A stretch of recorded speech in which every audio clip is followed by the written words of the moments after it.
What's happening, y'all? Welcome to Wake Up Barstool Monday edition. We got Dave Portnoy, Brandon Walker, Meekville, Liam Blutman here in studio. We're going to recap Super Bowl. Seahawks with a big-time performance today. Legendary defense take home the win. Look forward to watching Dave and Brandon spar. Plus, we got Coach Jon Gruden coming on to give us his insight into the game. It all starts now on FS1.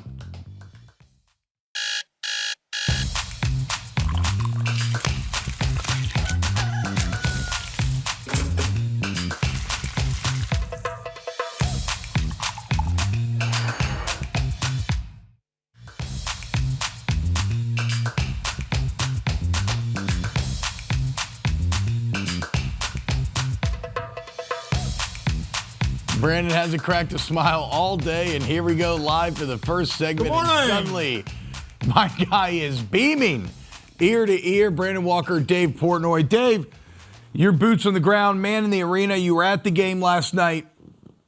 How are we doing this morning? It is, well, it's like 5 a.m., so it's early, obviously, late night.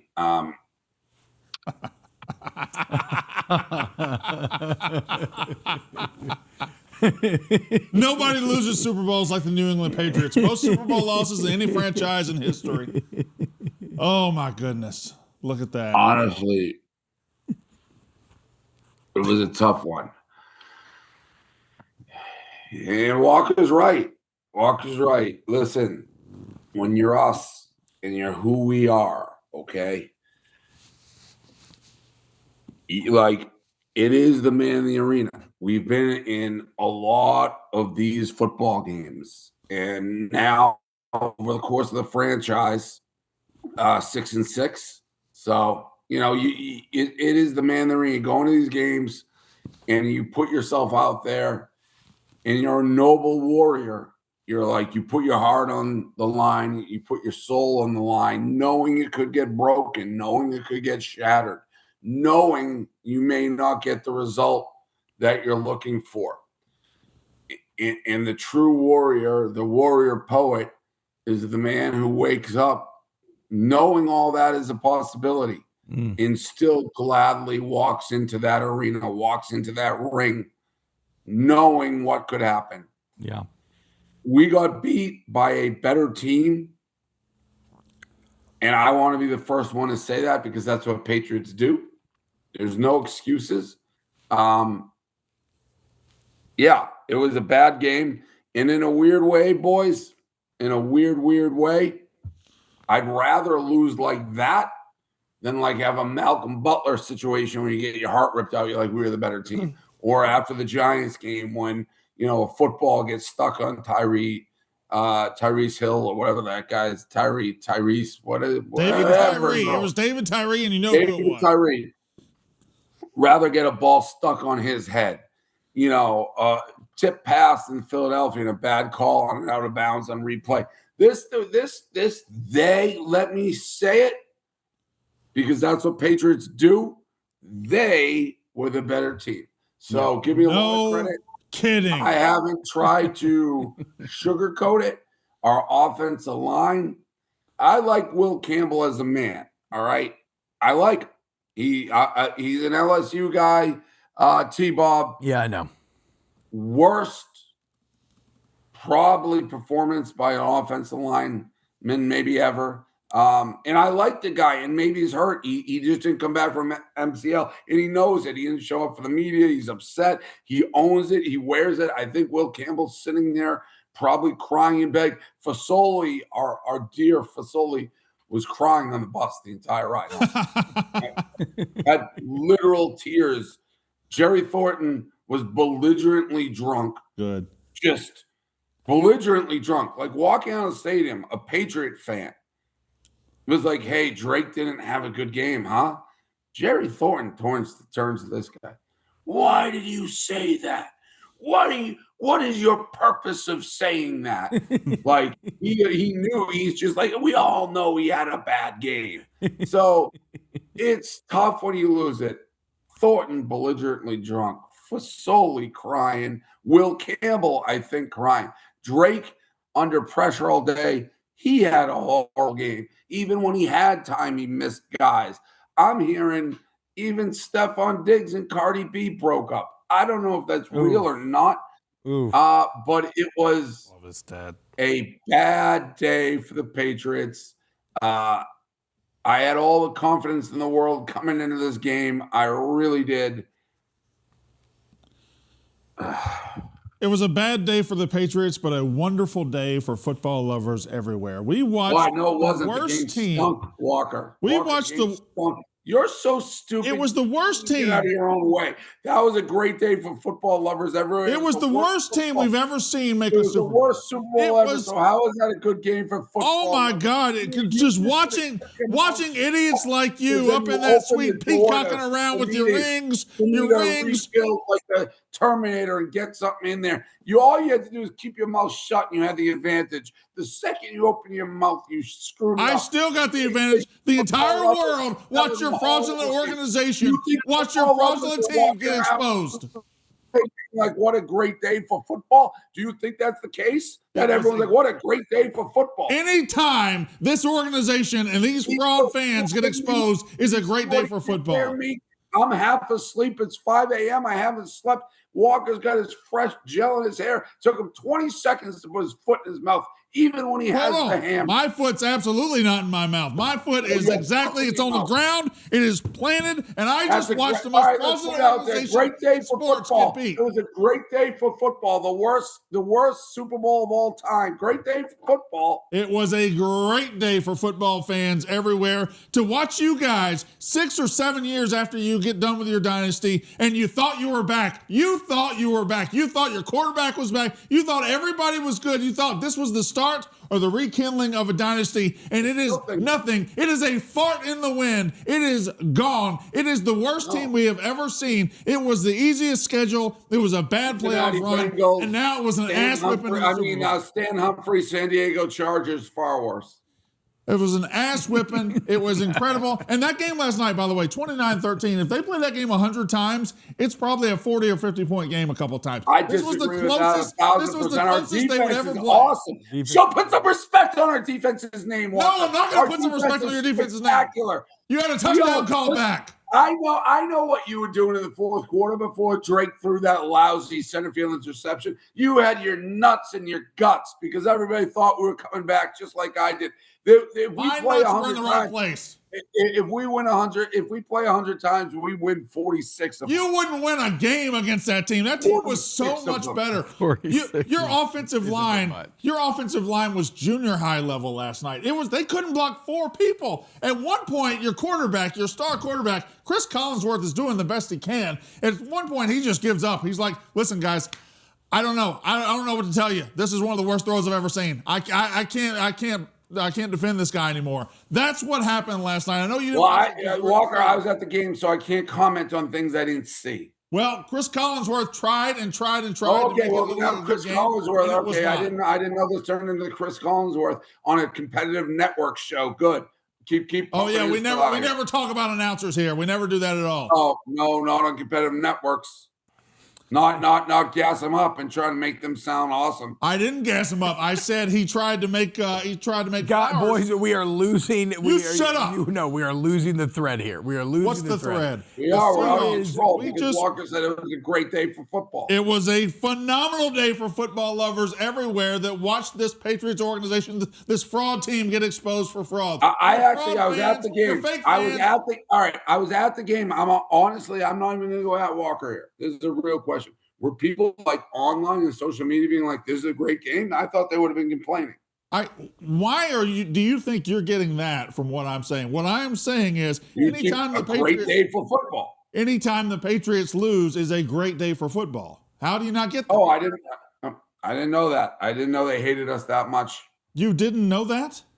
No, you're walking around like this with your. Giving him. You've been drinking coffee like this all week to show these rings, and you don't think people hate you? No, I thought we were America's team. I've been trying to lift everybody up. I feel like Brandon, in a weird roundabout way, you're kind of giving him power too by making this about the Patriots instead of making this about the Seahawks. Are you? And that's what I would say with the thread. It's an interesting point, T-Bob. It's an interesting point, T-Ball. Are you serious? What? I'm just saying. Did you think we were not going to show up and make it about the Patriots? The whole No, it's it's a fair point. Walker, Look, I want it's to. a fair point. We were already arguing about it a bit on Twitter last night. I understand where you're coming from with the Patriots. I think if you come here and you open talking about them, you diminish Seattle being one of the best Super Bowl champions we've ever seen. Get the cussing thing ready. Shut the F up. Do you want me to start a little campfire and sing Kumbaya? If this whole show, this whole season has been about him. I think T-Bob's bringing up really. No, Dave, I don't want to do this. No, you've already ruined it. It is true. Walker just doesn't. He's so focused. He's so laser focused on the Patriots. Are you serious? We showed up every Monday for 17 weeks, every Monday, and you would say, Patriot Dave talking for 20 minutes he talked, and now you don't want to focus on the Patriots? No, okay. I understand. Let's give the Seahawks their flowers.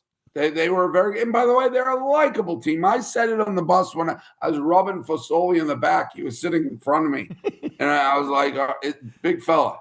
At least this wasn't the Legion of Boom Seahawks, who are very dislikable. This is actually Sam. By the way, Sam Darnold, he wanted to give us the game. He did not play good. And if we could have, and this is where Brand Walker, I would say, is fairly ignorant. This game, if we could have gotten a turnover early, one of those tip balls that hit the ground, this turns into a Houston or Denver game. Yeah, that's we have the hammer in our defense. It just was that. That's why I say 46 times I think we play. But credit, I like Sam Darnold. Credit to that defense. Again. Well, I got to push back. I got to push back. We could have got a lucky break. We didn't deserve. What a play here by Gonzalez. I got to push back, though. I got to push back here, Dave. He is an absolute lockdown corner. Great player. This is great. Yeah, but hold on. You said that Sam Darnold didn't play that well. I look at these two quarterbacks. I think they were in very, very similar situations. They were against elite defenses that had control of the game, that were putting a lot of pressure on him. Sure. Granted, Darnold had a bit more run support, obviously, than did Drake Maye. But think about all the times that Darnold avoided massive negative plays in the backfield with incredible footwork in the pocket, something that Drake Maye could not do, and he didn't turn the ball over. The thing that people have defined Sam Darnold's entire career with, the thing that even this year, he led the league in turnovers coming out of the regular season. What did he do in the postseason? Perfect. Zero. Yeah, well, yeah. So he didn't try to give you the game. But the only thing I'd say is that there were a couple tip balls he got lucky with. He had a Gonzalez drop on an interception. So, but Sam Darnold, again, that's what I'm saying. I agree. Very similar, him and Drake Maye. And then he got the lead, and they were able to capitalize on it. If the Patriots got the lead, they probably – all the credit to Seattle. I've said that. Again, I don't want anybody to think I'm diminishing it. They deserved this game. They were the better team. It's the Patriot way to congratulate a team when they beat you. Congratulations to Seahawks.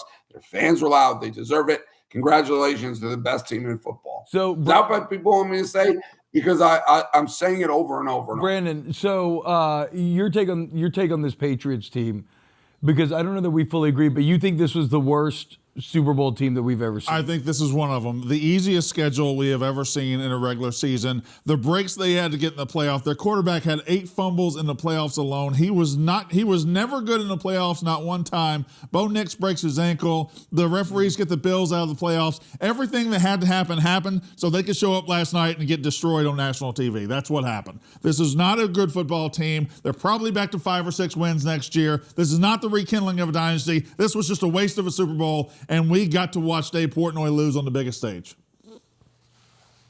And it's unfortunate that is the takeaway for Walker. But again, I started this whole rant with it.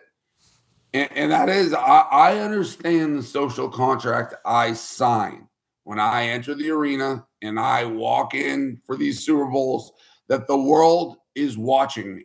I understand that. And they want to see heartbreak, and they want to see failure, and they want to see how will Dave Portnoy react. Will he be up at 5 a.m. for Wake Up Barstool? Will he answer the bell? Will he be here? And that's what champions do. Win, lose, or draw.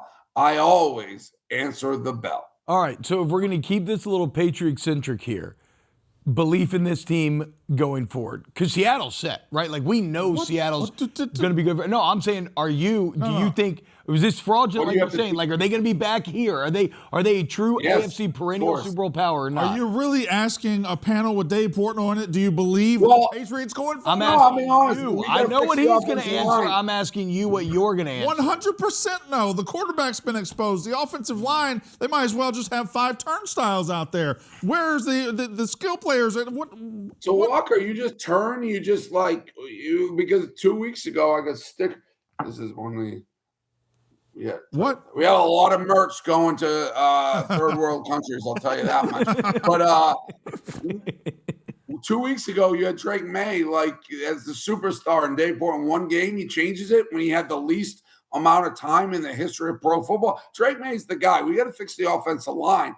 Will Campbell sucks. Maybe he's still hurt. To give you some context, their numbers, I think he gave up. It was either 12 or 15 pressures. 14 pressures. 14, most of any player this season. Most all season. Yeah, most by any player all season. Again, he's so likable. That quote, I died for the quarterback. You may get the quarterback killed. So it is. I don't know. Before he sprained his MCL, he was serviceable to good. And then he came back. He couldn't block anybody. Granted, we're playing good teams, but if you can't block good teams, what are we doing? Left tackle, that most important position on the field and the line, and we can't block anybody. So we got to fix that offensive line. I agree that that's the highlight of the problems, but it was top to bottom.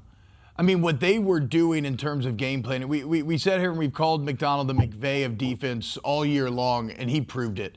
Anytime you see an MVP level quarterback look that hapless, even when he's not pressured, what does that tell us, right? We don't know scheme inside outs. What it tells us though is that they knew the Patriots' tendencies inside and out.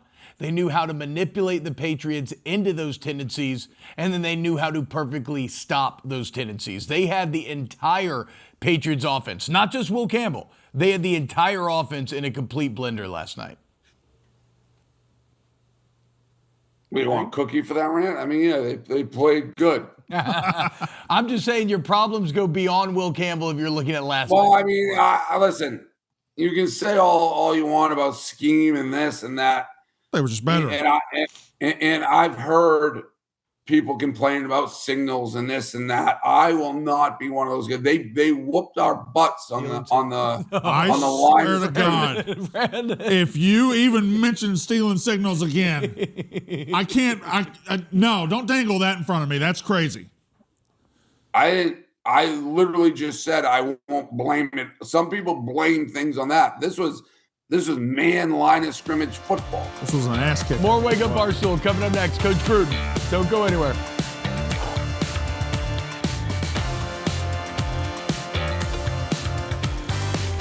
Welcome back to a rather ornery Wake Up Barstool. I got to say that on the air real quick before we introduce Gruden. I got to say that. Yeah. For this company, by the way, which is nothing but 200 people that kiss Dave's ass and me. Okay, that's all this company is. And you kiss his ass? It's 200 people that kiss his ass and then me. I'm separate. Love your boss. The Wake Up Barstool prep sheet that we got this morning, the first 2 notes on this prep sheet are Drake Maye 27 to 43, 295, and Patriots defense held Seahawks to just 335 total yards. What are we doing? A couple stats. Well, let me tell you something, Walker. Let me tell you something, Walker. You live in this bubble that you live in. You live in this Brandon Walker bubble. There's some employees at this company, their kids aren't going to eat because we had the merch that we were going to sell figured into our bottom line. And all these people who come up, Patriots lost. You know what? When they come ask for a raise at the end of the year, they're going to have to look themselves in the mirror and watch that game tape because we're not going to be able to pay them because of all the money we lost, because of the merch we lost. So I hope you're happy. I really am. That your producer and that redhead Griffin, he's not going to get a raise. So that's because the Patriots lost. So keep that smile on your face, that smirk when we can't pay people. So maybe that's why we root for the Patriots here. If Connor Griffin living in poverty is the price I got to pay, I'm going to pay it. Go ahead. Now, one person who I think, Dave, is undeniably going to get a raise because he's just the absolute best. The internet loves him. He's got unparalleled football insight. Is our guy, Coach Jon Gruden. Coach Gruden, what's going on, man? Hell of a Super Bowl week for you, dude. I mean, dominating the internet on Jameis Winston levels. And what a game last night. Coach, you guys have bandied back and forth about the Pats all year long. Give us your bird's eye takeaways from the Super Bowl. Well, I can't say much that you guys haven't said already. I mean, it was a convincing win for Seattle. They were clearly the better team up front. The Patriots couldn't block them. Drake Maye never got into a rhythm. You don't give up 6 sacks. You don't fumble in the pocket. You don't throw 2 interceptions. 6 straight 3-and-outs. If Seattle's red zone offense had been on, this would have been a real ugly Super Bowl affair, but I just want to compliment Portnoy for being here this morning. I've seen Mike Tyson knock out a lot of people, and I really appreciate the opposing fighter after he gets knocked out going to do a press conference.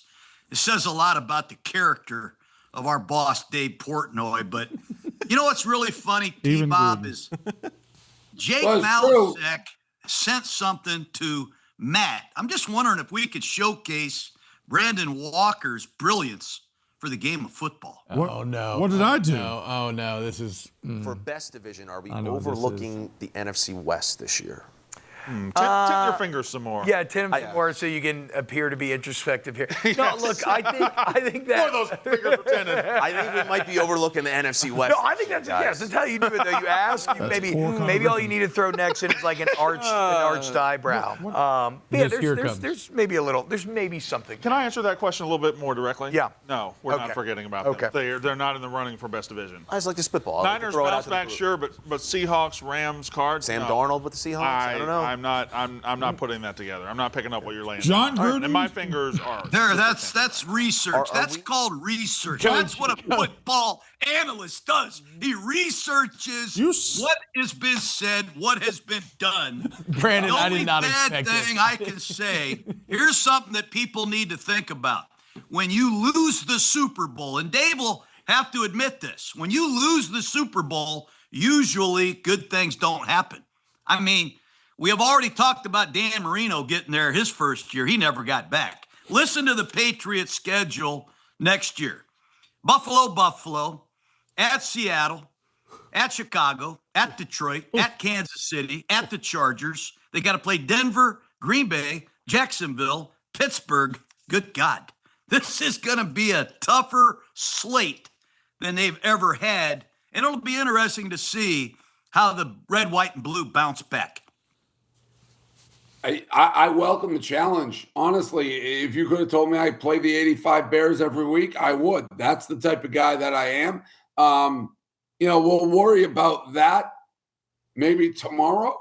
We're still licking our wounds. I do appreciate Coach Gruden had an unbelievable week at the Super Bowl, from Gannon to Squeaky to announcing the football game, which you cost me by convincing the ref to overturn that call.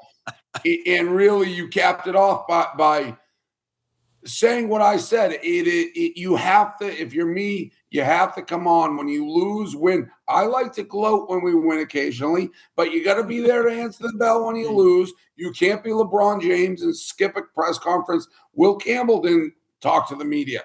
I think you got to talk to the media and say, I got whooped. So I'm here, and you brought a lot of new information to the table. I'm glad you brought that. Brand Walker has a propensity to act like a know-it-all. And all you got to do is watch the tape. All you got to do is see what he said 24 hours prior. Now Drake Maye stinks. He's been saying he's great the whole season. He said the Seahawks stink. That division stinks. So thank you to bringing light to that.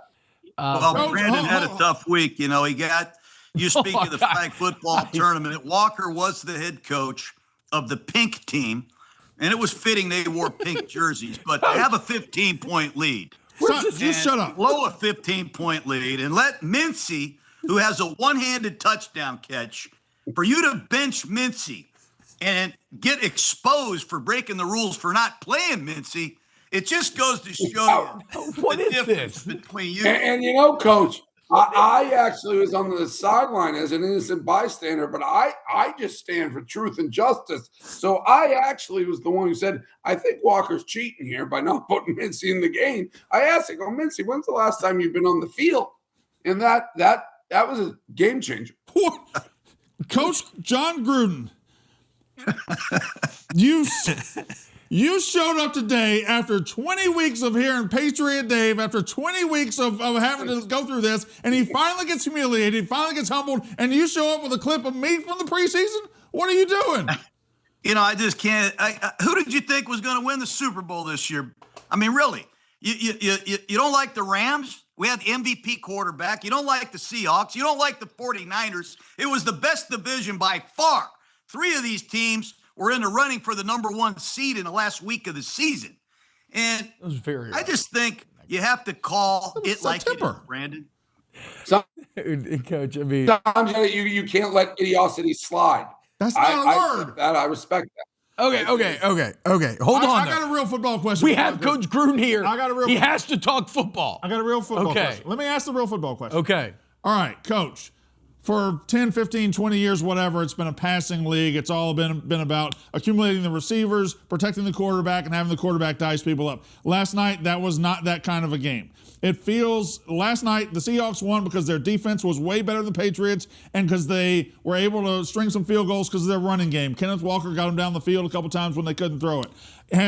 Have defenses around the league caught up to the quarterbacks? Because you saw Seattle last night rushing with 4, sometimes adding a 5th, and then playing great coverage too. So they were rushing them and playing great coverage. Have the defenses caught up to the quarterbacks? I think the defenses, to your point, that's a great point. I think the defenses are getting after some of the offensive lines. We don't practice in pads anymore. A lot of these games are played on short notice. We're playing in foreign countries and having a lot of walkthroughs. And to be honest with you, when you get a couple injuries, I think the offensive lines are having a hard time picking up stunts, picking up blitzes. The Patriots, they couldn't pick up the 4-man overload that the Seahawks ran about 8 times. Yeah. I mean, Witherspoon, he comes off the right side unblocked. To your point, though, I think picking up blitzes, pass protecting is becoming a lost art. You don't see a lot of it in college football. Everything is an RPO. There's not a lot of communication with all the clapping hands out there. And I think that's what got the Patriots the most last night was their inability to protect Drake Maye. And I didn't think they protected Sam Darnold very well either. Milton Williams is clean in a hole 2 or 3 times. I just thought the pass protection was horrible. And had it not been for Kenneth Walker, we might still be playing. Why don't the Patriots help Will Campbell? Why aren't they putting a tight end or a running back every single play? I mean, he gets beat every play, like every play. And I know you got to keep that hurts your pass route and how many guys you can send out. But Drake has legs. He needs help. How many times are we going to let it see that he's getting whipped? That was frustrating. Yeah, I thought they helped him a couple times. Dave, a lot of times he just gets run over and gets knocked back into the quarterback, and that causes a lot of problems. You can't help. You can't block his defender for him. You can chip him. You can take away the speed rush. You can get help inside. But when somebody runs right through your midline, there's not a lot you can do. I even saw Jared Wilson. He got run over by some guy I never even heard of. Yeah. But it was a collection of Seahawks blitzes, power rushes, stunts, speed rushes. It wasn't good enough in pass protection, and I think we all would agree on that. So, Coach, you obviously you were the architect of one of the greatest defenses that we've ever seen, that Super Bowl Bucks team back in 2002, legendary defense. Charitable. This Seahawks defense is, it seems like they're in line with that. Where would you rank them historically in terms of the all-time best that we've ever seen? Let's not forget they got shredded the week before.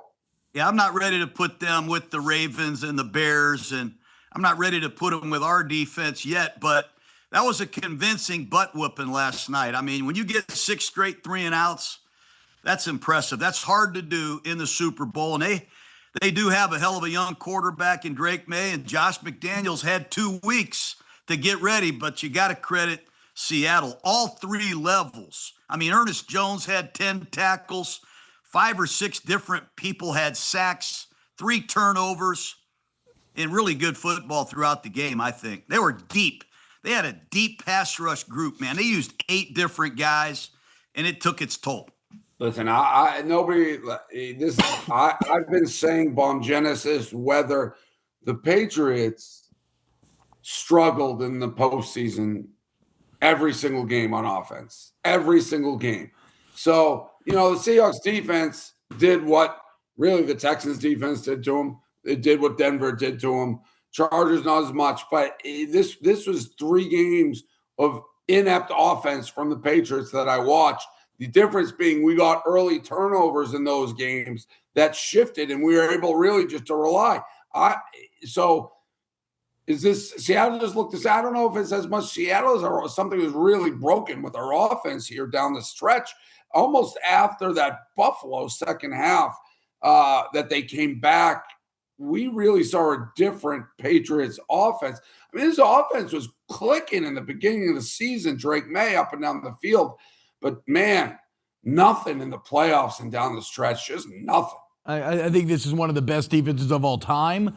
I think the whole is greater than the sum of its parts. I think it's combined with the defensive play caller, Mike McDonald, that is as dialed in. Well, T-Bob, how do you explain that Rams game then? The best team, they got shredded by the Rams. Because the Rams are the best offense in the NFL. I mean, what are you talking about? They got Devontae Adams, Puka Nacua. They have Sean McVay. The best defense one of the of best all time.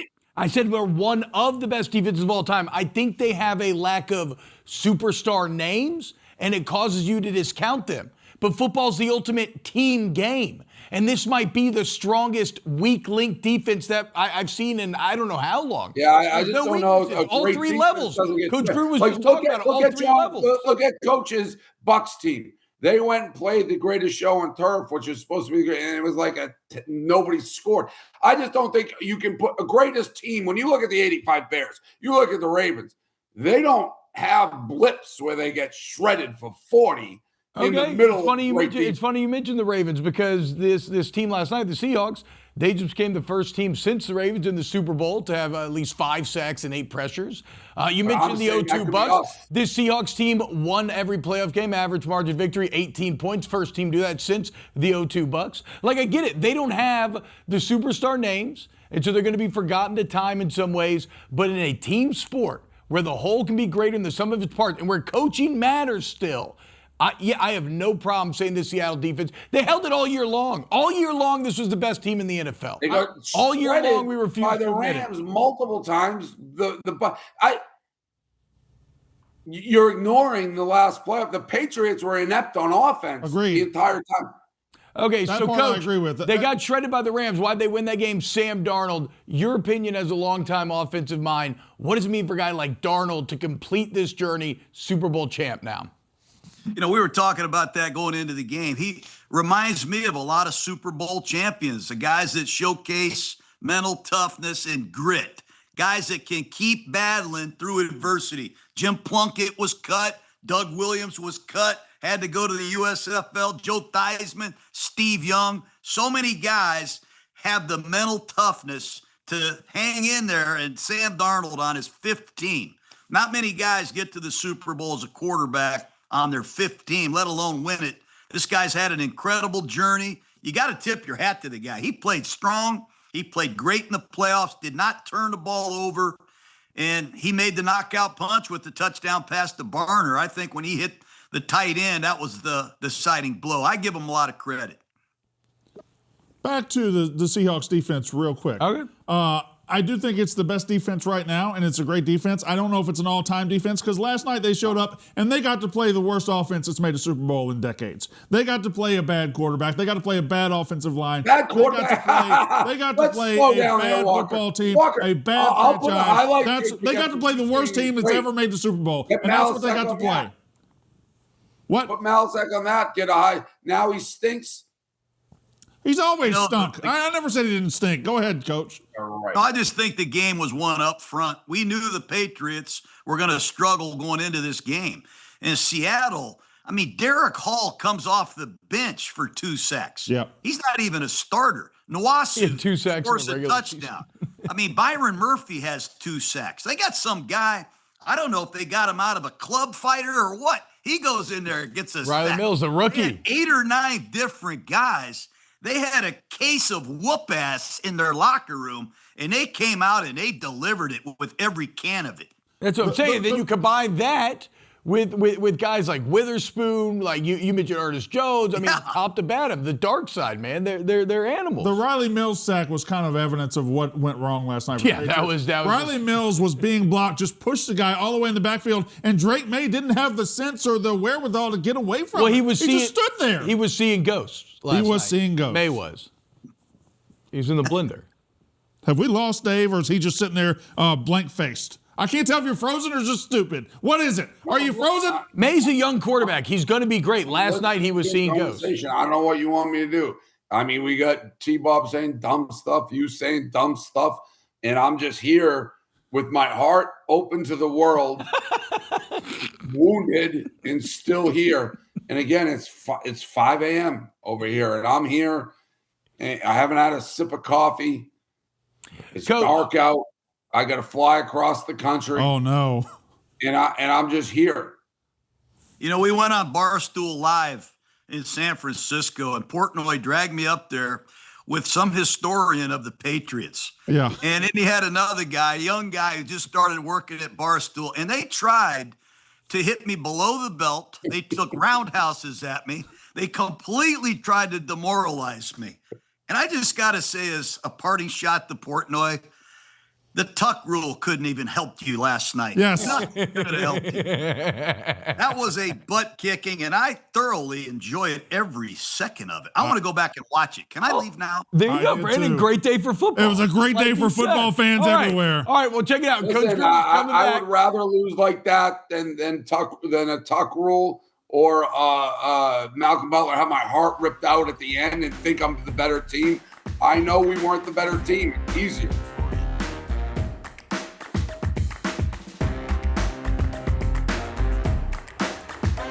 Another Super Bowl week in the books for our fearless leader, Dave Portnoy. Man in the arena, Brandon, leaving all out there, very vulnerable. He bought a suite. He's not the man in the arena. He's a man in the suite. Yeah, but exactly. Putting himself out there financially. And all of our for the boys, all of our friends, taking all of our employees. Yeah, I don't know. How was the week though? How was the week though, Dave? San Francisco, the big game. Did you ever run into Goodell in the hallways? Did not see Goodell. I think the other guys did. Some of the other guys who went to the game. I was corporate. I was able to go into media day. It was a good week. A lot of good pizza reviews. But we were there to win it. This is a business trip. I said all along. Now, if the Cooper Cup play that we discussed during the break, if that's ruled correctly incomplete, if the offsides on the punt, 4th and 4 is called, does it change the outcome of the game? No, it doesn't. So I'm not going to use those as excuses. You just did. Well, no, I didn't. You just did. Then why bring him up at all? I didn't bring him up. Matt did during the break. No, you brought him up. You just said him, and you just queued him up to play him. Remember, Brandon, he's not bringing up any stealing signs allegations. He's not bringing up any controversial calls. This is just a catch. That's a catch. I didn't bring them up. That's not a catch. Ball's moving, whatever. Didn't matter. None of it mattered. They were going to beat us no matter what. It's one of those games. And the story is really the combo of the Patriots, how bad the offensive line look, and the Seahawks, they're a very good team. I don't think do I think the Seahawks? That's just not off. I haven't seen the odds. Are the Seahawks the favorites next year? I don't think they're a repeat team to me. They don't smell like a repeat team to me. No, neither of these teams feel like they're going back next year. Seattle, the jury's out. Young and everybody's locked into contracts. Everybody's young. This NFL, man, it's nasty. You're here today, gone today, man. But yeah, if you're telling me they're not going to repeat because of the nature of the NFL, sure. But they should be the odds-on favorite. The Rams are looking at right now. I'm looking at the Rams right now. Seahawks 950, Rams 950. Yeah, Bills, that makes sense. I don't think the Bills are going. We have their number. Eagles, who know, and there's the Patriots. So maybe I could see the Super Bowl rematch next year. You never know. Now I don't think Brandon sees the Patriots getting back there, Dave.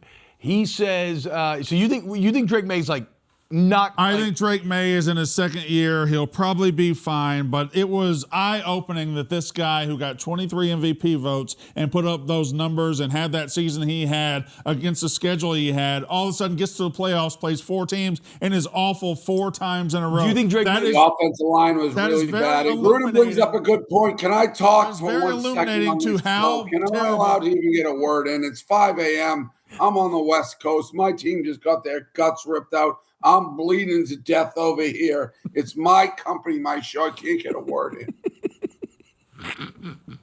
You have done nothing but talk and talk and talk and talk, and you've said nothing. You have said nothing. All you did all year for 4 months was show up and talk about the Patriots, the Patriots, the Patriots, the Patriots, and now on the day that the Patriots got exposed, you can't get a word in? Coach Gruden brought up a good point about their schedule. It doesn't sound that easy. No, it certainly doesn't. And this year, you played 9 fired coaches. You played every bad quarterback in the league. This was a false, phony, fraudulent run to the Super Bowl. Good for you. You got to go to the Super Bowl and watch your team. But this is not a team that is going to be bad next year. It's just not. Hold on right there, Walker. Good for me. I got to go to the Super Bowl, watch my team. That's right. As though the franchise with the most Super Bowls in the history of the league takes moral victories. Like I'm sitting here and being like, oh, golly, we got to go to the Super Bowl and lose. Please, no. Listen, we go to win Super Bowls. When we lose, we die. There are no moral victories. What is that? What I had a quote that I'm going to pull up, and it's actually a Bills and Marv Levy. I heard him say it once, but I'm going to say it again. Fight on, my men. I am hurt, but I am not slain. I'll lay me down and bleed a while, and then I'll rise and fight again. That's how we feel. We do not take moral victories in New England. We judge successful seasons in one thing and one thing only, and that's another Lombardi trophy in the trophy case. We didn't get there. Hand up. It's a disappointment. They were the better team. Do not say, hey, we got to enjoy our team being in the Super Bowl. I don't care if you come in the New York Jets or you're the New England Patriots this year. If you don't win the Super Bowl, at least not New England, that's not a winning season. Maybe for you it is, Walker. The Dolphins, who hasn't won a playoff game in 100 years. But for us, the only successful seasons are Super Bowl seasons. You are a 48-year-old man that watched the game from a leather chair and a high-priced suite. Why do you keep talking like you're Maximus Decimus Meridius in the gladiator pit, like you just went through war, like you just slain some tigers? Why do you keep talking like this? Well, so what? All these multi-million-dollar athletes who have massages, personal stylists, and driving Ferraris to their thing, just because I'm rich, just because I'm successful, just because I'm famous, Ric Flair, $1 million houses, the prettiest of women, and I'll stop at nothing to win. That means I can't bleed, I can't fight, I can't be on the battle lines. You're not on the battle lines. You were sitting in a suite.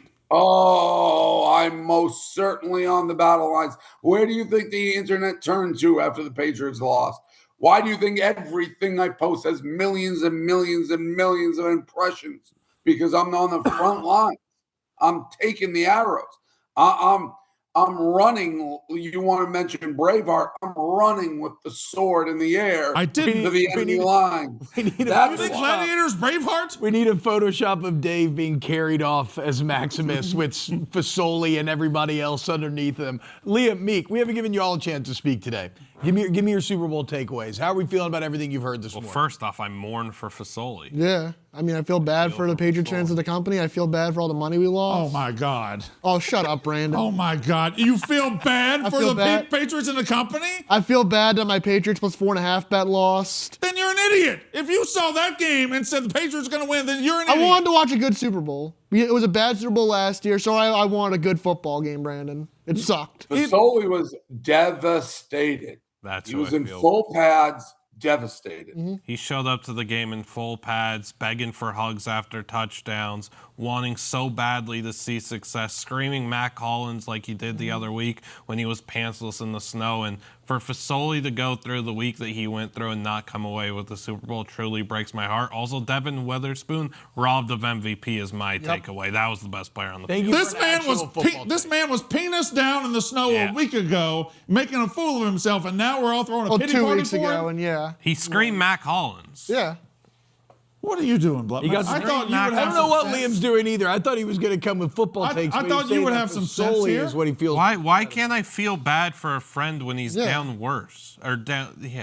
Worse. It was a bad What day. about a little empathy for the big guy over here? I mean, Liam, why don't you feel bad for Dave? I mean, I feel for you too, Dave, but like Brandon said, there's 199 others that have showed their sympathy for you. Nobody has shown it for my good friend Fasoli. I've mentioned his name many times. You have, I felt terrible. He was, Well, look at shout out this. my good friend Dana Beers. I know he was. do you see the video I posted where he was basically breaking down after the game when I'm like, give me your final thoughts? Like, roll that clip. He was essentially crying. How did Hogdale handle it? Got to be a weird, conflicting emotion. First ever time seeing the Pats live. He was in a different suite. We're all devastated. We're all gutted. You know, it's just one of those things when you put it all on the line and you have nothing left. Well, how about this then, Dave? You're like, you and Brandon, great friends, great coworkers. Y'all have done a lot of very successful shows together. Are you at least happy for Brandon? Are you at least happy? Are you happy for Brandon? Because he's ecstatic today. Great day for football. Like, can you be happy for? Well, your no, friend? that's the mark of a certified loser when their entire existence is based on successful people tripping up to see the man's. This is the man in the arena. To see the guy stumble who was out there. He's never in the arena. Walker's team literally never in the arena, whereas I'm always in the arena. And that's what comes with it. The people who don't get there, their only joy, their only self-worth is seeing the man that they always see stumble. So I'll read it. When I was at the Texas game, it is not the critic who counts, not the man who points out how the strong man, in this case me, stumbles, or where the doer of deeds, me, could have done them better. The credit belongs to the man who is actually in the arena, me, whose face is marred by dust and sweat and blood, who strives valiantly, who errs, who comes short again and again. Because there is no effort without error and shortcoming, but who does actually strive to do the deeds? Me. Who knows great enthusiasms? Me. The great devotions. Who spends himself in a worthy cause? Me. Super Bowl week. Who at the best knows in the end the triumph of high achievement, and who at the worst, if he fails, which I did, at least fails while daring greatly, which I did. So that his place shall never be with those cold and souls, Walker, who neither know victory nor defeat. The man in the arena. When I did that Texas game thing, he FaceTimed me before I left the stadium. He was grittying. He was checking in on Texas game in October when he had 4 wins.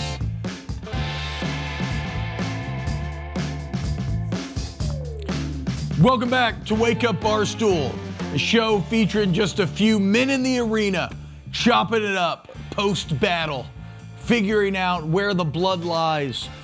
And last night's Super Bowl, we've talked a lot about it, but a discussion that we kind of started in the break that I think is worth getting into on air has to do with Super Bowl MVP. Kenneth Walker named MVP. The reasons are obvious. On a day that featured no offense whatsoever, Kenneth Walker was without a doubt the most impactful offensive player on the field. But Liam, the game featured no offense. Why? Because you had 2 great defenses, and you think maybe a defensive guy should have taken this home. Yeah, I mean, I'm not discrediting Kenneth Walker in any way.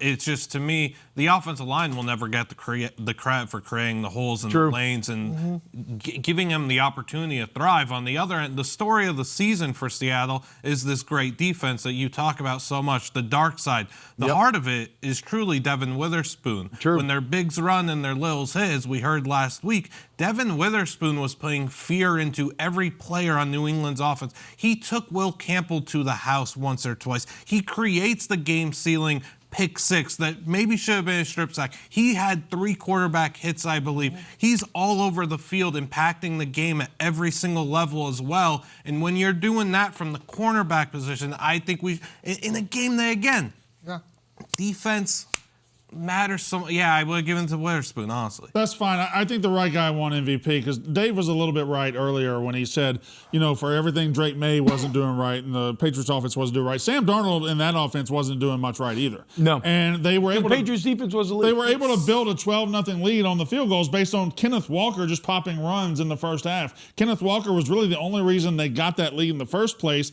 It's a shame he didn't end up. It's a shame they called that back for holding because he would have had a capper. He would have had 170 yards rushing. He would have had the touchdown. It would have been the slam dunk MVP. But I thought Kenneth Walker was the only offensive player on the field for the first 3 quarters that played a game worth of crap. Well, and to Liam's point, and that Seattle offensive line, at least when it came to running the ball. Yeah, but a lot of that was Kenneth Walker. A lot of that was Kenneth Walker just being Kenneth Walker. He was hesitating in the hole and waiting for it. They're cutbacks. They're all cutbacks. Well, and look, at a great O-line, that's what you do. I mean, that's the kind of synergy between the two. No, I mean, you're right, but this is the fact that you could give an MVP to Witherspoon and it would be legitimate.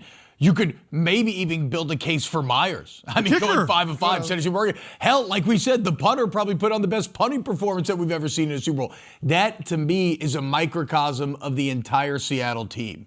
And I wonder if it's something that we've seen 2 Super Bowls in a row. Now, I don't know if this is completely fair because Jalen Hurts he played really well in both the Super Bowls in which he played, but 2 Super Bowls in a row now that feel a bit more team-centric and less quarterback-dependent than others. And if you talk about the top GMs in the NFL, John Schneider and Howie Roseman, probably both in that number. I wonder if others are going to try to chase some of the blueprint, if it's even possible, from what we saw out of this Seattle team. But again, what I love about last night is the fact that, because that was an elite Patriots defense. So how did they create the margin? By all 3 phases. Like, they took points. They didn't try to get cute. All playoffs, we've been yelling, take the points, take the points, take the points. Every single time they took points, knowing they could trust that dark side defense. They never had a decision to counterpoint. Like, it was obvious. They were never like a 4th and 1. It was always obvious field goals. I got one of those decisions, and Dave, I think you pointed it out during the moment, and I thought it was crazy too. And I don't remember what the score was, whether it was 12-0 or 19-7. The Patriots had a 4th and 1 at like their 40, maybe their 42-yard line. Like, this is the Super Bowl. Like, this is it. You either win or you lose. There's nothing. I have no idea why Vrabel didn't go for it in that spot. Vrabel seems like a guy who's always going to roll the dice a little bit. I understand they were getting housed all night by that defense, but I agree with you in that particular case. It worked out for Vrabel. They got an instant sack and a quick 3 and out. And I'll tell you, I thought the Patriots were coming back when they scored that touchdown to cut it to what, 19-7 or whatever. Yeah. They get the ball back. Drake scrambles for 40 yards. Seattle had 2 series where they had 2 incomplete passes in 1 run. So no time is coming off the clock. In fact, if we could have come back, all this T-Bob, what great coaching. McDaniel, people would have been talking about those 2 series, which they didn't use any clock at all. We had plenty of time to come back in that game. We just weren't the guys. We weren't the team. Drake Maye throws maybe the worst interception I've ever seen. And it was like, have any of you guys ever been shot? I have. Where? Mississippi. Where? Where'd you get shot? No, I haven't been shot. What's the point you're making? It's how you feel that interception. You've been shot. Have you been shot? Yes. You've been shot. On this play, I was shocked. Oh, on this play, okay. This was the one, by the way. It's a good point. It's almost like there was an all-time good defense on the other side. If you're watching this one at home, Dave, I know you. That's not an all-time good defense play, Bob. That's an all-time bad offense play. This was the play where Chris Collinsworth just threw up his hands and says, I have no idea what he's looking at. I have no idea why he did that. And he had just been praising, because it was 19-7 with 8 minutes left. They were at about midfield. It did feel like if they're going to make a comeback, it's right here. And then he unleashes that throw and the game's over. So much time on the clock. Take the short play. Yeah, that was great. Literally, old Balls Thornton, Jerry Thornton was screaming, take the short play to Stevens. He was open a lot on just easy 5 to 8 yard plays, and he would take it. T-Bob, that is, and I guess you can say seeing ghosts the same. That play is a Drake Maye awful play. I agree, but I don't think plays exist in a vacuum. That play is the result of body shots that have accumulated over the entire game to the point where you have a very talented quarterback in Drake Maye who was completely discombobulated. Let me correct you there, T-Bob, which I have to do time to time. That wasn't just body shots from a great defense, and they're great defense. That was body shots from an accumulation of playoff games where Drake Maye, fair. When he's putting the ball on the ground a million times versus Houston, and when they're recovering him, and his offensive line's a turnstile, they were getting a man with dementia by the time they got to the Super Bowl. So they benefited from a lot of body shots that were accumulated throughout the playoffs. I think you know what your problem that's is? actually one of the great points I've made. What's my problem, Brandon? Your problem is that you look at these games and you apply logic and you filter them through logic and you say these plays they don't exist in a vacuum, and you use a wealth of football experience to inform your decisions. Shut up. This is an idiot show with idiots where we just watch plays and we're like, that sucked, that was bad, that was good, that Drake Maye play was terrible. I don't care about the body shots. I care about there's 8 minutes left in the Super Bowl. Either you go win it or you go lose it, and he chose to go lose it. I guess that, look, and this is our dueling perspectives. This is even like last night. Here you go again, dueling perspectives. Stop talking like you're a professor. I think that this Patriots team, and this is where I know the storyline is going to become, schedule merchants, this team sucks, the offense is never any good, the O-line always sucked. I think this Patriots team was actually very good. 17-3, didn't lose a game by more than They 7. weren't very good. Had an elite defense, had an MVP-level quarterback. I just think this Seattle team is so much better still than what people are giving them credit for. Do y'all think this is an honest question, if y'all want to keep saying MVP level quarterback, do y'all think him showing up to every playoff game and being bad is at least an indictment on the schedule they played, and maybe the fact that run he had in the regular season was fraudulent and fake, maybe he's not that good? I think it's... No, I don't think so. I think a bigger thing to look at is why he wore a suit into the pregame when he hasn't really been dressing like that the entire season. You're right. That's the biggest thing. That's the biggest thing to look at. My mistake. Well, he's been wearing hoodies and relaxed clothes, and all of a sudden he shows up in a full Armani suit. And we looked around in the suite, and we said, that's weird. We don't like that. That, to me, I think is a bigger storyline. What did you think about Matt Collins? That's the exact question I was going to ask. What do you think about Matt Collins' pregame outfit, wearing the kind of Hannibal Lecter Warriors prison getup? Like Matt Collins is going to do Matt Collins things. I didn't realize. I saw our old friend Caleb Presley in San Francisco. Caleb lived with him in college. He was his roommate. Oh, wow.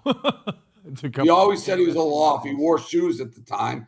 I don't know. Matt Collins, you're going to do back. He actually, for an offense that didn't do very much, he had a pretty good game. That's true. Played well. That's true. He showed up.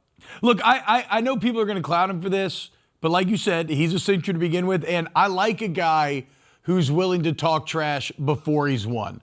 Like, yes, you got to take your licks, but at least he was willing to put himself out there before the game. The people who talk trash after the game are the worst. And that's something, T-Bob, that I will do, and so I appreciate that because I almost took that as a compliment to me. Shouldn't have. That had nothing to do with you. I like guys who talk trash before they win, who put their heart out there before they win willing to bare their soul. But the guys who talk trash before they win, and the guys who talk trash despite having not earned anything at all, and then they show up the day after, they're like, well, at least I was in the arena. I'm bleeding over here. No, you were. That you were referring to me. Never winning anything at all. I'm referring. I'm referring to you. I'm referring to you. Is that who you're referring to? Spending 4 months gassing up this fraudulent team, and then showing up the day after they get exposed, being like, "Well, I was in the arena. I'm bleeding. Everybody, give me credit." No, it was a bad football team that got exposed. Finally, that's all it was. Liam, Meek, on the way out here, anything to add? That Super Bowl is awful. I just can't get over it. You're all That's right. Super Bowl, Meek. And as a Patriot fan, I apologize. Yeah, I mean, hopefully it's a good game next year. I'm gonna hit the clock this time. I thought it was fun. I even liked the halftime show. When we get back, we got Coach Jon Gruden for some shred line. Check in. If he comes at me again, I'm quitting. That was crazy. That was admittedly crazy. A2 Gruden. Welcome back to Wake Up Barstool here on FS1. Hope everybody's having a great morning as we put another football season to rest. And look, every single Monday, I'm so hyped to talk to this guy. He's back. It's Coach Jon Gruden. Had a stellar Super Bowl week. Coach, we can wrap back around to the Super Bowl, but there's some other NFL storylines that are developing that I think you could have an interesting insight on. Maybe the chief among them, Derek Carr, after a year out, a guy you know very well. Maybe you wanted to get out of New Orleans more than we thought because Derek Carr now considering return to the league. What's your opinion on Carr returning? I wouldn't be surprised. I do know how much he loves it. I do know he has been working out.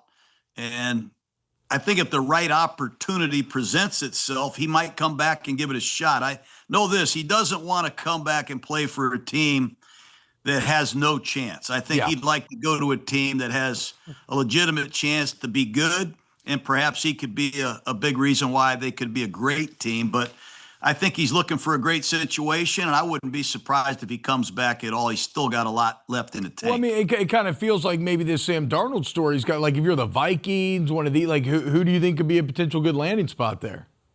Well, that's a good call right there. There's so many teams. If you just look at the Jets, the Raiders, the Cardinals, I mean, Atlanta with Mike Penix coming off a serious injury.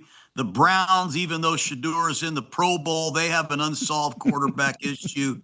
The Miami Dolphins, the Vikings, as you said, the Pittsburgh Steelers. So many teams are looking for a quarterback. Hell, Phillip Rivers came out at 45 years old, went to Seattle, and almost beat the Seahawks. Yeah. So, I can see Derek Carr as a viable option for somebody. Coach, looking at some of these other stories, speaking with quarterbacks, Tua Tagovailoa, Kyler Murray, teams want to trade them. What do you think you do with guys like Tua and Kyler? Man, I think it's tough. You got to look at how much it's going to cost us, number one. I would love to take a shot at one of those guys if I was one of those teams I just called out. Who's the offensive coordinator? What system are we running? How much is it going to cost us? And who else is available to solve our problem? I mean, are you going to go into the college draft? Where are we going to get a quarterback? Here's a list of guys I'd like you guys to think about. Davis Mills of the Texans. Yeah. I think he showed some really good stuff this year. I'm very intrigued with Malik Willis of the Packers. Every time I see this kid play, I'd like to have him. I think Daniel Jones showed a lot this year. If his contract is up, he could be in the mix. Kirk Cousins is available. What he did down the stretch, I think he won 4 straight games. He was hurt last year. Derek Carr, you talked about. I think Mac Jones of the 49ers played himself back into a possible starting job for a team. And I think the kid in Chicago is very interesting, Tyson Badgett. Every time I saw him play last year, I kind of liked him. But I think you got to look at the availability of quarterbacks. How are we going to reset that position on some of those teams that we talked about? It's going to be a real interesting challenge for some of these places. I got to just chime in. I can't tell you how depressing these conversations are for me. And it's the day after a Super Bowl and you just lost And I know there's a lot of teams, they've been, all right, what are we going to do? What quarterback? But when you just lost the Super Bowl and you just think how much work has to go back into the season to start over, and then all these new teams shuffling the preseason games in September when it's 85 degrees. It's just that's probably why Super Bowl losers struggle so much. Like to just be everything that goes, you get so close and you just got to start this entire grind over. It's really, really depressing. I'm depressed. But the good thing is, Dave, you have a tough schedule next year, and you'll probably open in Brazil or open in some foreign land like the Chiefs did. You know, the Chiefs lost to the Eagles in similar fashion. They got punched out by the Eagles, and you see what happens. You get a very difficult schedule. You lose some players in free agency. You pick last in the draft. You get a first-place schedule. The next thing you know it, you're just slapped back into the middle of the pack. It's depressing. Yep. Good. You got to really have the internal fortitude and the desire and the want to do it. I think I do, but, it's still depressing. Just to know that Drake Maye just probably played in his only Super Bowl. The offensive line is going to be a mess for years and years and years. And now you don't get to hide behind the easiest schedule in the history of the NFL. You don't get to play 9 fired coaches. You don't get to play 10 backup quarterbacks. It's going to be a magical year next season. I'm glad you opened up that discussion, Dave, because thank God we get to see the Patriots come back to earth after this fraudulent run. Same conversation that we're having. Like we didn't just go to get here. If you're telling me, and I don't agree with it, but we're going to be schedule merchants and a fraudulent Super Bowl team just to get the Super Bowl and be the Buffalo Bills every year, no thanks. We don't sign up for that in New England. So let's see what we got. Let's see the medal. Let's play the best schedule and see what we're made of. I'll sign up for that. have you ever seen, you guys, I'm sure you have, those old Marines commercials when some people run away from the fire and some people run towards it? I run towards it. Give me that schedule. That's what I want. This man has shown up here today and likened himself to a gladiator, to a man in the arena. Now he's a Marine. Now he's a Marine who's doing more before 5 a.m. than most people do all day. That's what we're doing, Coach Gruden. This is what you're excusing right here. You're just cheering along and laughing with this. No, I'm actually. I'm enjoying every second of this, seeing him like they're hunched over in a chair somewhere. He's had an ice pack on his head all night. He got punched out it was an ass kicking. You got to be honest with that, Dave. It's not what you signed up for. There was a lot of trash talking. What was the guy's name? Jerry Thornton. They brought in the guy totally humiliated me in front of an army of people. And I hope he made notes to document this pummeling in the Patriot way, man. Listen, if it makes you feel better, Jerry Thornton, and we have a picture, I can send it. This guy, he brings relatives of his who have passed. He has their prayer cards. He broke them out in the third quarter. He was holding them in the booth. That's not funny. It's dark. It's kind of funny. It's dark. I mean, we had guys in full pads. We had guys breaking out the prayer cards. We were doing everything we could possibly do as fans to bring this game home, and we just couldn't do it. Yeah. Can we see the before and the after of the bus, please? Yeah, can we see the bus shot where they're all I'd like to see the before bus and the after bus. Those are two fun pictures to look at, because the before bus, my God, what a fun time that was. Oh, man. Life comes in fast in these games. Look at them. Hell yeah. Oh, they're all leaning towards the camera. Yeah, get me over here. Jerry Thornton took the picture. No, he's all the way in the back, Coach. Is he? Yeah, that's old balls back in the back. I did Monday Night Football for 9 years, and I swear, guys, after every game, I went to the locker room, whoever lost, and I just tried to see the team coming out, and I would, hey, keep it going, good luck, you'll be back. I just would have loved to see these guys getting on this bus last night. Yeah. They were all cussing out somebody, making fun of their line, making fun of the quarterback, complaining about the play calling. I would have loved to get some candid interviews with these guys last night. I'm telling you, Thornton. I hope he documents. He was obliterated drunk, and some guy, a Patriots fan, he's like, man, Drake didn't have it. Drake just didn't have it. Jerry exploded on it. What was the purpose of that question? We all know Drake didn't play good. What is the purpose of asking that question? This guy didn't know what to do. It was a sad scene walking out of that stadium. Did you have anybody in your suite, any Patriots fan that about halfway through you regretted having that person in your suite? No. Okay. No, it was a good group. Everyone, again, I just sent our producer. Listen, if you are breaking out your prayer cards during the game, you are welcome in my suite. Okay. That is somebody who is prepared. Like he sat, here he is.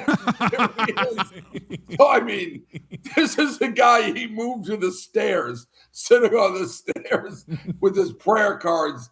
And I think he said he wanted to kill himself after the game. So, no, I have no problem. If you are willing to go to that lengths and you're trying to get to the win, and he was serious, I'm just going to jump right off this ledge. No, when it's 9-0 at halftime and you have you have 50 yards of offense, and then Bad Bunny comes out.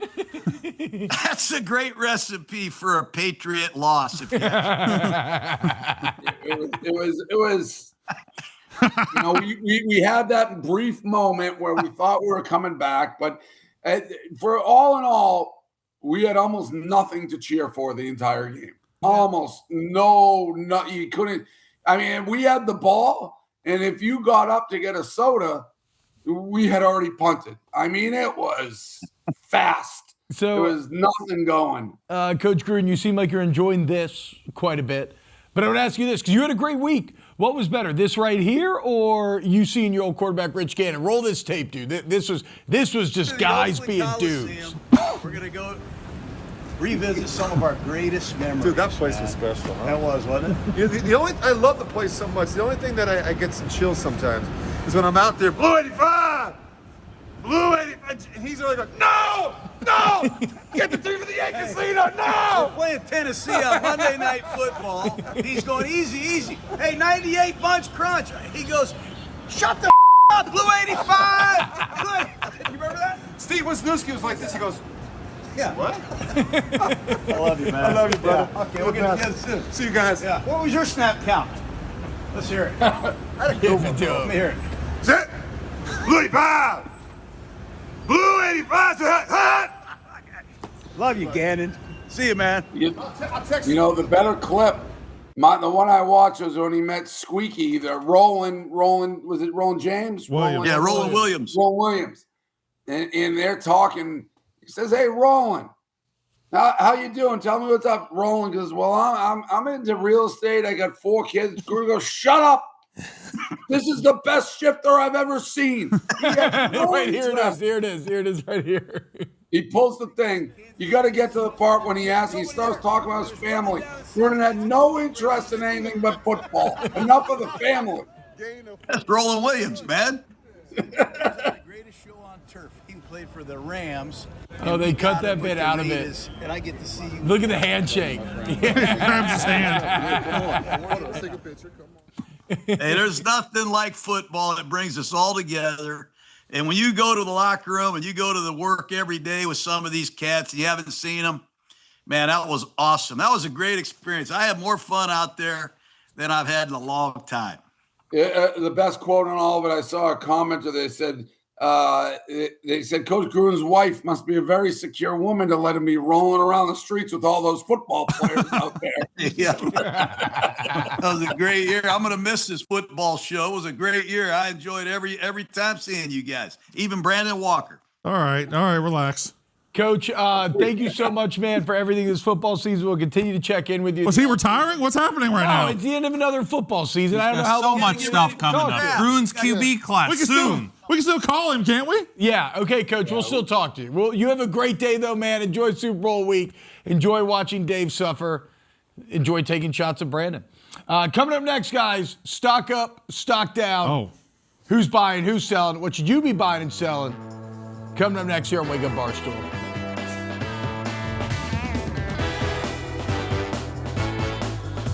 All right, we do it every week on Wake Up Barstool. Davey, day trading global, stock up, stock down. Who's hot, who's not? Dave, take it away. Start us off here. Nobody's stock is up. It was a bad week. No stock up. Stock down. Tom Izzo, Michigan State. We haven't I can't believe we've gone this long talking without mentioning Michigan State and the Spartans and Tom Izzo in this in this program. They got this guy Fears kicking people in the nuts, tripping people, endangering people on the court. And Tom Izzo has channeled his inner Coach K. Never takes accountability, blames the other team, keeps starting. And this guy's gonna seriously injure somebody on the court. He's gonna paralyze somebody on the court if they don't get this under control. And he keeps doing it. Tom Izzo keeps glad-handing him and say, "Oh, I'm glad I started him." Stock down on Fears for being a dirty player. But if you have a coach who isn't going to hold you accountable, keep doing it. So really, huge stock down Tom Izzo, fraud. Stock down Jordan Hudson. Jordan Hudson wore insult shirt. I'm not going to mention it because it's so disgusting. But I was making fun of Bob Kraft the day before the Super Bowl. There's a time and a place for everything. There wasn't a time for that. Not when we're supposed to be getting ready. It's always about her. So stock down on her. Stock down on the internet, guys. It's the internet. The internet. Yeah. Why? People are being very mean to me online. And there's a certain level of decency that I would expect out of mankind at this point. And it's a cesspool out there. And if I had kids, which I don't because I hate kids, stock down kids. Yep. But if I did, I would keep them offline because it's just a toxic cesspool of negativity. So stock down on the internet. Dave, can I ask a stock down question or stock up, stock down question? Where are we at with Tom Brady? Stock down. Now, he's probably laughing. He's probably watched that game. Oh, you guys think it's easy. You think you're back, and then you guys can't gain a yard without me. I don't think he likes the Patriots. I don't buy the no dog in the fight. I'm not going to say stock down. I'm neutral. You can do whatever you want. He doesn't owe me nothing. He brought me, I don't have this bucket of rings without him. There's no doubt about that. He and I locked arms. We had a lot of wars together. I went to jail through and won a lot of games together. Thank you, Tom. So it's not stock down. It's just I'm neutral. It's like. Okay. Do I get to play now? Yeah, stock up. All right, stock up. Defenses. For too long, this NFL has been about the quarterback and the receivers and going down the field and everything like that. The defenses have fought back. I'm laughing at the Patriots because they lost. Their defense was outstanding. The Seahawks defense was outstanding. That was an old school, nasty, ugly, stupid game last night. It wasn't pretty to watch, but it is because the defenses have caught up to offenses in this league. College basketball, it is always ready to go prime time as soon as the Super Bowl ends. It is as ready now as it's ever been. Duke, North Carolina the other day was fantastic. Great ending there. You had a lot of great games. BYU and Houston. You had Wisconsin, Indiana. College basketball ready for its spotlight. And stock up. Me and Mark Titus, mostly sports. It's every day live on the internet at 10 a.m. Central Time. Yeah. We're going to be on an episode of Diners, Drive-Ins, and Dives with Guy Fieri. My good friend, Guy Fieri. We filmed it out there in San Jose. So stock up for us because that was a huge as long deal as you for us. don't get cut from the episode, that'd be awesome. Why would you stock down? No, I've just seen it happen. Why would you say that? No, I've just seen it happen. No, but why would you? One of my favorite restaurants in Baton Rouge one time, he filmed the whole thing there and they cut him out. What was your stock down, Dave? Wake Up Barstool. West Coast time. Yep. After losing the Super Bowl. My stock down, Will Campbell, LSU offensive lineman, just proves that LSU offensive linemen are useless. Anthony Bradford played well. Stock down. The Winter Olympics, they're happening apparently. They just feel weird and disjointed. What? They just stink. Doesn't stink at all. It's fun to watch every night. Olympics are so inauthentic. Yeah, and last stock down. The Olympics are a joke. The Olympics are a joke. Get the Olympics out of here. Why are they playing them during the Super Bowl? Take that off Walker's list and put it on mine. Last stock down, commercials. I know you didn't see them, Dave, but they were god-awful. They were mostly just depressing. There were multiple commercials with missing dogs. I love dogs. Everybody loves dogs, but you're just playing on our heartstrings. Everything was about a dead animal, a sick animal, a dying animal. Like, it just, the commercials were bad. A lot of them were just AI slop.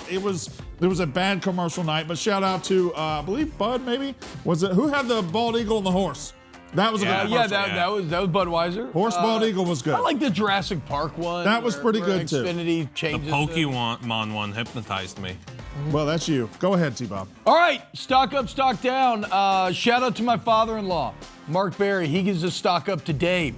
He says, I got to give Dave credit. He showed up today and fell on the sword gracefully. Stop giving Dave credit for just my father-in-law. As a man. It's my father-in-law. That's not me. Why does everybody have to kiss his... I got home, I got home so late, and then I had to set the alarm. This West Coast, it's brutal. Stock up, Wisconsin. I went skiing in Wisconsin for my birthday on Saturday. What a state, guys. What a state. Beer, cheese, fat people, nice people. Everybody's drinking like crazy. We're going skiing. It's only a couple hours away. I can't wait to bring my kids to the water parks in the Dells. Wisconsin moved up into my top 3 state power rankings in the entire USA. Major stock up for Wisconsin. Stock up Ricky Martin. When's your birthday? Today. Happy birthday. Stock up Ricky Martin. I thought he sounded fantastic last night. So did Lady Gaga. Stock down Society. Brandon, I'm with you. The commercials last night. I mean, if you're like me, you grew up a nerd looking at dystopian futures. It was all AI, crypto. It was prediction markets. It was a dark, dark time for commercials. And these AI commercials where you have the people celebrating the very programs and robots that are going to take their job. Like, they're like, oh, look how easy this is making my job. Exactly, you're not needed. Get out of here. Stock down Society. Liam Milton, what you got? Oh, they usually go. Let me. No, you. Yeah, go. usually. Stock up Michigan State. Kenneth Walker, Super Bowl MVP. So you still How about just skip that, me. dude? Spartans. Meek, you. I'm the one that sees what's going on and with Tom Izzo. I know we got the Super Bowl and the Olympics, which who cares? The Olympics are the biggest joke. And by the way, I don't want, like, I honestly, you shouldn't bash America when you're in the Olympics. I don't care if you disagree with what's going on, but when you're in the Olympics, you don't say you're just competing for your, like, mother and your friends. You're competing for the whole country. If you don't want to do it, no one cares about your sport anyways, then stay home. Stock up Lindsey Vonn. You want to talk about man in the arena? She went out on her shield. She went out on her shield. She went out like a true warrior, dude. Carried off. Stock up Lindsey Vonn. Meek, what do you got? Stock down the marketing person for the Olympics. Fire them. How can you possibly start the Olympics during the Super Bowl? Fire that person. They started 3 days before the Super Bowl, Dave. It's Super Bowl week, you moron. You're such an intergalactically stupid human. Mick? Great points. Stock up Colin Cowherd, who is right about Sam Darnold from the very beginning. He's always been a Sam Darnold guy. He was proven right last night. Stock up Adam Gase, who's getting interviews with the Los Angeles Chargers to be their passing game coordinator. I guess they saw how well he developed Sam Darnold, turned him into a Super Bowl quarterback he is today, so that's why he's in jobs. Jalen Milroe, stock up. He's the first quarterback from Alabama to win a Super Bowl since Kenny Stabler in 1977. Wow. That's good. And Damian Lillard, stock up. He's doing the three-point contest. He tore his Achilles like before Tatum did, and he's already coming back from that, which is crazy. Stock down me. I was wrong about the Seahawks and Sam Darnold all year. Made me look like an idiot. And stock down the NBA dunk contest. It's just a joke now. I can't even tell you the players that are in it. Also, Jalen Hurts is just from Alabama. No, he's from Oklahoma. Jalen Hurts He's is from Oklahoma. Where did he play last season, Brandon? He played 3 years No, he with played Alabama. Oklahoma quarterback. That's an Alabama quarterback. Oklahoma quarterback. Stock down Meek. Still Oklahoma disrespecting Hurts. Stock up the guy who threw for the most passing yards in a single quarter of in Super Bowl history, Drake Maye, 235 in the fourth quarter. When it was crunch time, Drake Maye was on fire. High school classmates Maria Taylor and Mike McDonald got to share the stage at the Super Bowl with Maria presenting. That was interesting. High school classmates. That is crazy. Got to do that. Kenneth Walker, Brand struggling, stock down. Kenneth Walker's dad went to his first ever NFL game and saw his son win Super Bowl MVP, saw his son win Super Bowl. That's surreal. Chris got her up in the golf world. Geez, talking's hard. Stock down. Wake Up Barstool Central Time. It's so early. Brandon, you say so often, golf is incredible because you could just turn the TV on a Sunday and see an exciting finish. Sure. You got to do that again every single year at the People's Open. Chris got her up, big Barstool guy, big comeback. He was actually talking about Ben Mintz on Tuesday with Frankie Borelli and ends up going to win a golf tournament. Crazy how the world works. Down, stock down, AFC. What the AFC teams doing at home? How are they feeling seeing the Patriots put up that dud in the Super Bowl? Probably bad. Probably really bad, yeah. Say the NFC was better all year long. Stock down. Nicky Numbers hasn't won a bet since Tiger won his last Masters. All right, there we go. Stock up, stock down. Oh, final. Stock up, Winter Olympics. It's been awesome. I'm locked in every single night. You're an Olympics guy? We're having a great time. We're having the best time. It's the best time. Competition of the highest order. Can't wait to recap it every night with the kids. Stock up. Stock down. Jay Stock Williams. up, America. Stock down, Brandon's earpiece. Jay Williams said Tar Heels, and he's a Duke national champion. What happened to the game I love?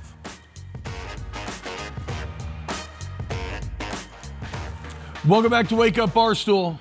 We got Frontlines Dave on the show today. Let it all hang out there. Dave, I thought I was very pleased to see, because I'm a peacemaker. I love when everybody's getting along. I thought it was really kind when Eddie checked in on you after the game immediately. How did you feel about Eddie checking in? Did y'all ever get together? Sarcastic. He was doing it. I didn't know he had that in him. But yeah, he was being trolling. I will say, Walker, I don't know if you heard me. You just told a story from the Super Bowl. I can't confirm that's exactly how it happened. Yeah. So I have a friend, Dr. Britt Baker. She's a former AEW world champion wrestler. Hell yeah. Dentist, very, very famous. And she went to the red carpet the other night. I don't know where they were. She said she went up to Dave Portnoy and said, "What's up, Dave? I'm a big fan of Brandon Walker." And he goes, "Oh, that's terrible." That's that. Verbatim, that's how it happened. I believe. I had no doubt. I can't believe that. But you could have said something. You could have been like, I'm a big fan. I maybe said that's awful. She's like, I'm a big fan of Brandon Walker, a friend of Brandon Walker. I'm like, oh, that's awful, and just kept it moving. She's like, oh, well, I like wrestling. I'm like, oh, I guess that makes sense, and just kept going. Dave, so how was House of Prime Rib? Did you and Eddie ever meet up with each other? Did we combine the table? Well, Eddie, listen, I don't want to get into Eddie. Eddie, it's not about Eddie. Eddie wants to make this all about him. I, at the Super Bowl, have been to a lot of them. Eddie's never been to any of them in his life. And God forbid I try to share the experience. And I won't do that with him anymore. Eddie showed his true colors. Contract negotiation coming up. He showed his true colors. You need to buy the Bears. Yes, he didn't want me to. Eddie is fraudulent. Apparently, agreed. He has this big teddy bear. Oh, jolly me, Eddie. Kind of a jerk. That's what we learned. That's what we learned yesterday. Speaking of going up for sale, Brandon, Seahawks about to fetch a pretty penny. Talk about striking while the iron's hot. They're about to go up for sale. I mean, rumored to be, what does that say? Up to $11 billion. $11 billion. So only their owners don't care about them. That's just a business. They're not football fans. Who owns them? Can we stop giving the trophy to the owner first? Microsoft code. Paul Allen's wife. That's what we did again last night. We gave the owner the trophy to the owner first. I thought she did fine. But she did fine, but that's just so boring. The big dogs are all, they're the big dogs, dude. They're the boss. They're, contract negotiation. It's like, Dave gets the trophy first. It's just. I will say we were in a suite. I sat in a suite on the NFL level. So it's like, actually, T-Bob, we were in the Saints suite. Who dat? And so, like, to the left with the Raiders. So Mark Davis was in there, and you can see Jerry Jones. It's pretty cool at the Super Bowl, all that. It was a real who's who of the NFL. All right, guys, we got one more segment left here in this Wake Up Barstool. If you want to get any questions, anything like that, you can hashtag AskWub on Twitter. We'll be back.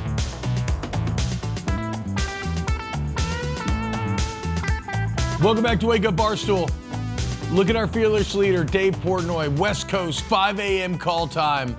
Stuck it out the whole show. A lot of people were texting me last night, Dave. They didn't think you were going to stay the whole time. Let me tell you this, too. It is what the people don't see behind the scenes. Things like this. Boy. Oh, man. Do you know how many shirts and designs that are now going to be sent to little kids? Some villages in different countries. This is what you don't see. I have boxes of this stuff in my hotel room because you got to be prepared because there's no time after. So we actually all brought in a different version into the stadium. Obviously, we don't take pictures. We just put it away. Hush, hush. You don't talk about it. But if they win, you got to be ready to move. And now we have all this merchandise. I'm going to go to Western Union or wherever, or UPS, and put it on ZA and say, ZA, take this to Zimbabwe and just give it away. But look, hey, Dave, you've helped many a small business in your charitable endeavors before, and now you're helping the people who need it most. I didn't know you helped that Tadich Grill. I ate at the Tadich Grill the other day. That place was amazing. Brand Walker, I've helped everybody. I understand that, but I didn't know you helped I just walk around and help them, and all I do is people dump on me, and you can't go 5 minutes without somebody being affected by the light touch of Dave Portnoy and Barstool. And all I do for my grief is I show up here at 5 a.m. Oh my God. West Coast time after my team loses Super Bowl. And get gutted and stand in front of the firing line and take shot after shot after shot because I had the guts and the courage to put my heart on the line. Yeah, but he's willing to be. And I should be commended for it. But yeah, I saved the Tadich Grill. Of course I did. Oldest restaurant in San Francisco, I believe. Great seafood the other day. That's crazy. I was at the SI party, San Francisco Chronicle. They had a line on the red carpet. Hey, San Francisco Chronicle wants to talk to you. What do you think? I'm stupid? They're the worst people on earth, San Francisco. Stalk down San Francisco Chronicle. They were calling every pizza place trying to get them not to let me in the place. That's the San Francisco Chronicle. Well, I for one commend you for showing up the day after your team turns out to be frauds. I know it was early. You get to nap on a private jet. It's going to be really tough to be you for the next couple of days. I can't sleep on planes, Walker. Everyone knows that. And that's a long flight. That's a long flight. That's a long flight. God gives us toughest battles, man. Oh, man. Well, guys, another football season in the books. Dave's, hey, what are you going to do, man? Left it all out there on the field. Brandon, you have one day, 24 hours to weep, and then as Patriots, we're back in the gym tomorrow. There we go. We're talking Izzo next Monday. New season starts tomorrow, guys, and we'll be back. We're off brand next new Monday, Wake Up Walker. Barstool. Read a book. Meek, Liam, great job, guys. We'll see you tomorrow.